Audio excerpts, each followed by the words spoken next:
महाराष्ट्र के deputy CM रहे अजित पवार के प्लेन क्रैश में निधन के बाद उनकी पार्टी नेशनलिस्ट कांग्रेस पार्टी की जिम्मेदारी उनकी पत्नी सुनेत्रा पवार के कंधों पर आ गई है। एनसीपी विधायकों और नेताओं ने सर्वसम्मति से यह फैसला किया कि सुनेत्रा पवार ही अजित पवार की जगह उप मुख्यमंत्री होंगी। उनके महाराष्ट्र के डिप्टी सीएम बनने के कारण राज्यसभा में उनकी सीट खाली हो गई है। इसे लेकर चर्चा है कि अजित पवार और सुनेत्रा पवार के बेटे पार्थ राज्यसभा में अपनी मां की जगह लेंगे। इस बीच एक बयान शरद पवार का भी वायरल हो रहा है, जिसमें उन्होंने सुनेत्रा पवार के डिप्टी सीएम पद के लिए शपथ समारोह को लेकर कहा कि उन्हें इसकी कोई जानकारी नहीं है। सुनिए उनका ये बयान। आज सुनेत्रा पवार शपथ लेने वाली है, क्या आपको इस बात की जानकारी है?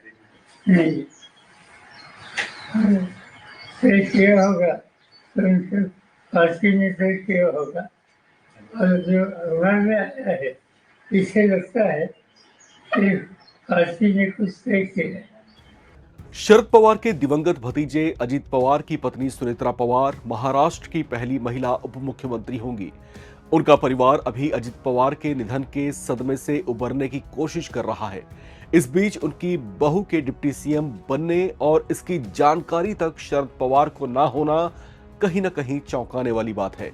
इसकी प्रमुख वजह यह है कि पार्टी में दो फाड़ करने के बाद और एनसीपी पार्टी पर कब्जा जमाने के बाद अजित पवार को लेकर ये चर्चाएं जोर पकड़ रही थीं कि वे एक बार फिर अपने चाचा शरद पवार के करीब आने लगे थे। और ये चर्चाएं भी जोर पकड़ रही थी। शरद पवार की एनसीपी एससीपी साथ में मिलकर काम करने को राजी हो गई थी, यानी चाचा भतीजे के बीच दूरियां घटने लगी थीं। दोनों परिवारों में ऐसी ट्यूनिंग के बावजूद सुनेत्रा पवार के डिप्टी सीएम बनने की जानकारी तक शरद पवार को ना होना थोड़ा चौंकाने वाला है। अजित पवार के निधन के बाद शरद पवार ने कुछ चौंकाने वाले खुलासे भी किए हैं, जबकि एक वीडियो ने सबका ध्यान अपनी ओर खींचा है। जो वीडियो जारी हुई है उसमें शरद पवार और अजित पवार को एक मीटिंग करते हुए देखा जा सकता है। इस वीडियो को लेकर और प्रफुल्ल पटेल और सुनील तटकरे की ओर से जल्दबाजी में लिए जा रहे कुछ फैसलों को लेकर जब सवाल किया गया तो NCP SCP chief Sharad Pawar ने बड़े ही नपे-तुले शब्दों में इतना ही कहा कि मुझे जो पता है वो ये है कि हमारी पार्टी और अजित पवार की एनसीपी मिलकर साथ काम करने को राजी हो गई थी और ये प्रोसेस शुरू हो गया था और इस पर जल्दी ही फैसला भी लिया जाने वाला था। लेकिन इस बीच अजित पवार के साथ ऐसी दुखद घटना घट गई। एनसीपी एससीपी नेता भी यही दावा कर रहे हैं कि जिस मीटिंग की वीडियो वायरल हो रही है वो एनसीपी के साथ विलय को लेकर हुई आखिरी मीटिंग की वीडियो है। तो क्या यह माना जाए कि क्या एक बार फिर से नेशनलिस्ट कांग्रेस पार्टी का कुनबा एक होने जा रहा था? लेकिन अगर वाकई ऐसा होने जा रहा था तो इसका झुकाव किस तरफ होता?